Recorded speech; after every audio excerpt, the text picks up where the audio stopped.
This is our thesis presentation about performance of barangay in the Municipality of Santa Maria, Province of Romblon. Overview, introduction, problem, literary preview, theoretical, objective, hypothesis, methodology, implementation, result, conclusion, and recommendation. Introduction. House Bill number 959 underscored the vital role of barangay officials in the Philippines as they serve as grassroots leaders responsible for local governance, legislation, community development, and more. Recognizing their importance is crucial for effective local governance. Government performance can influence political support, and involving citizens in service delivery is essential for improvement. Performance appear consistent regardless of barangay size or income level. Enhancing barangay performance aim to motivate and document best practice. The challenges faced by barangay officials require support from higher authorities. Empowering and enhancing their capabilities are essential for positive community impact. Fiscal administration and transparent policies from higher authorities are crucial for effective resource utilization. Despite challenges, civil society organizations and local government activities have positively impacted citizens involved in public decision making. Statement of the problem. What is a democratic profile of the respondent? Population, number of household, planning facilities and guidelines, annual budget, non-human resources, response time, barangay assemblies. What are the determinants of the performance of barangay in Santa Maria? Barangay initiated programs, livelihood programs, agricultural support service, other barangay economic enterprise, barangay assisted health programs, other mandate barangay organization, garbage collection and disposal system, and revenue. There is a significant variable that will make a difference in the performance of barangay of Santa Maria Romblon. Number 1. Describe the barangay in Santa Maria in terms of the following inputs variable: population, number of household, planning facilities and guidelines, annual budget, non-human resources, response time, and barangay assemblies. A. Population. B. Number of households. C. Planning facilities and guidelines. D. Annual budget. E. Non-human resources. F. Response time. Barangay assemblies. Number 2. Determine the performance of barangay Santa Maria along the following: A. Barangay initiated programs, livelihood programs. Number 2. Agriculture support services. B. Other barangay economic enterprise. C. Barangay assistance health programs. D. Other mandate barangay organization. E. Garbage collection and disposal and system. F. Revenue. Number 3. Determine whether the input variable influences the performance of the barangays. Hypothesis. There is no significant difference in the performance of Santa Maria Romblon barangays. Methodology. Research design. The research aimed to assist the performance of the barangay in Santa Maria Romblon. This study used the descriptive research design utilizing both the descriptive and correlational research methods. In this study, the current status of barangays was described, while the correlational methods was employed in looking into the influence of barangay profile on its performance. Respondent of the study. The primary respondents of the study were the punong barangay and the barangay secretary in the 6 barangays of Santa Maria, Romblon. 6 of the barangays were used in the validation of the data gathered. Inclusion and criteria. The respondent must be a barangay captain or secretary of Santa Maria Romblon. Respondent must be elected in the year 2022 to 2023.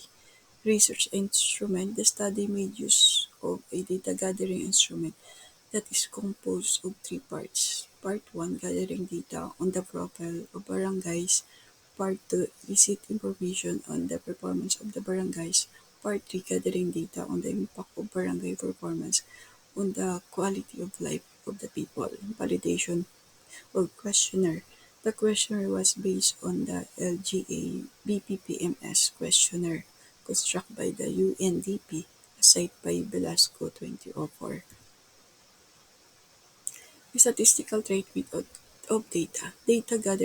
Gathered in this study was processed through the Statistical Package for Social Science (SPSS) using the following statistical tools: frequency and percentage and multiple regression analysis.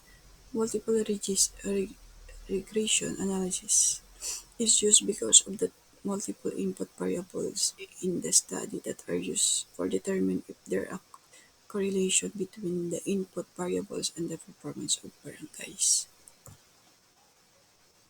Data gathering and procedure. Submission of the letter of approval to survey the proposed study. Selection of the respondents of the barangays in Santa Maria Romblon. Conducting a survey of 6 barangays along with an ocular inspection. Collection of the result and information, the respondents and the result. Reviewing and analyzing the result from the responding sheet. Assessment of the performance of the 6 barangays of Santa Maria Romblon. Result: regression of the performance of the barangay along facilities maintained, project initiated and implement, and association organized.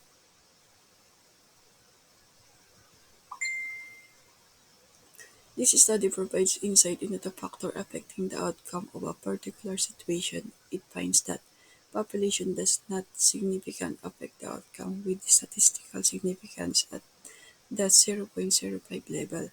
The number of households has a significant impact on the outcome with statistical significance at the 0.05 level. Planning facilities and guidelines do not significantly influence the outcome with statistical significance at the 0.05 level. The annual budget potential affect the outcome, but the significance level is not as long as the typical 0.05 threshold. The significance of barangay assemblies is under due to missing T-value information. In the summary, the number of households and the annual budget are significant factors affecting the outcome, while population planning facilities and guidelines and the role of barangay assemblies required further analysis. Regression of the performance of the barangay in terms of income generated. The study indicates that the combination of input variables did not significantly impact the income generation of barangays, and the individual variables of non-human resources and response time were also not significant predictors of income. The results suggest, and the other factors or variables that considered in the study may play a more substantial role in influencing the income levels of barangay. Conclusion: the Barangay Santa Maria Romblon generally maintain an average population around 1.5 with household average 450 individuals. These barangays are well equipped with planning policies and guidelines. Additionally, a significant portion of them has an annual budget ranging from 22 million to 5 million, and they possess ample resources, including typewriters, computers, and service vehicles.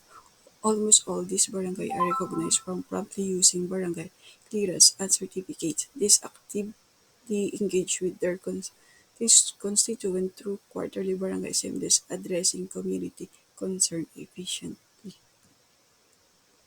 Regarding the initiative at the barangay consistently evolve the various facilities and diverse program and economic enterprise. They actively support national health goals, promote gender equality, reduce health morality, and enhance material health, aligning their efforts with Millennium Development Goal. However, there, there is room for improvement in the response activities related to MDG6, which focus on combining this aids only significant impact their overall performance by their efficient in using certificate. Additional, barangays rely heavily on the internal revenue alert and to the minimal generation, irrespective of their adequacy of non-human resources like equipment and service vehicles. Recommendation: prioritizing and enhanced participative governance should be in the top priority for the barangays. The barangay should develop a more effective plan for producing the equipped policy. Authors equip capacity to respond efficiently and offer support to the community. Maintaining and continuous improving their human resources should be key of the work, and this result play a critical role in achieving the highest level of performance.